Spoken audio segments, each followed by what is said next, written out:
Hello everyone. What are you doing? Worrying about your child's future? तर काळजी नका करू. फक्त मुक्ताई कॉन्व्हेंटला संपर्क साधा.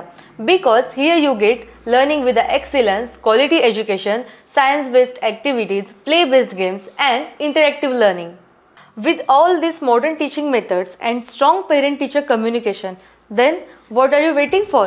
लवकरात लवकर आपल्या पाल्याचे ॲडमिशन मुक्ताई कॉन्व्हेंटला करा. लोकेशन आहे मुक्ताई कॉन्व्हेंट, चेतनानगर, सुंदरखेड, बुलढाणा.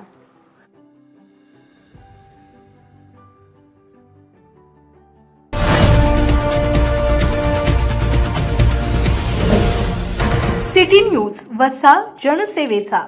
देऊळगाव राजा सिंदखेड राजा उपविभागात खडकपूर्णा धरणात झालेल्या जलप्रदूषणामुळे गंभीरता निर्माण झाली आहे. या धरणातील मासे व इतर जलजीवांच्या मृत्यूमुळे नागरिकांच्या आरोग्यावर विपरीत परिणाम होण्याची शक्यता व्यक्त करण्यात येत आहे. या संदर्भात राज्य मानवी हक्क आयोगाच्या अध्यक्षांकडे दाखल करण्यात आलेल्या विशेष निवेदनात तत्काळ आणि ठोस उपाययोजना करण्याची मागणी करण्यात आली आहे. चंद्रकांत ज्ञानदेव खरात यांनी हे निवेदन दाखल केले आहे. खडकपूर्णा धरणातील जलप्रदूषणाचे मुख्य कारण म्हणजे अवैध रेती उपसा रोखण्यासाठी जिलेटिन सारख्या स्फोटकांचा वापर होत आहे.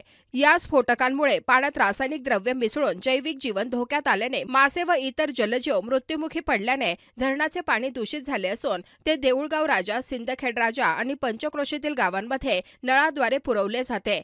या पाणी पुरवठ्यामुळे मानवी आरोग्याला धोका निर्माण झाला आहे. संबंधित प्रशासनाने या संबंधी कोणतीही ठोस कारवाई न केल्यामुळे राज्य शासनाच्या परिपत्रकांची पायमल्ली झाली आहे. या गंभीर प्रकरणात मानवाधिकार आयोगाने व संबंधित विभागाने तत्काळ कार्यवाही करावी. तसेच महाराष्ट्र नागरी सेवा नियम 1979 अंतर्गत दोषी अधिकाऱ्यांविरोधात शिस्तभंगाची कार्यवाही करावी असे निर्देश राज्य शासनाला दिले जावेत, अशी मागणी करण्यात आली आहे.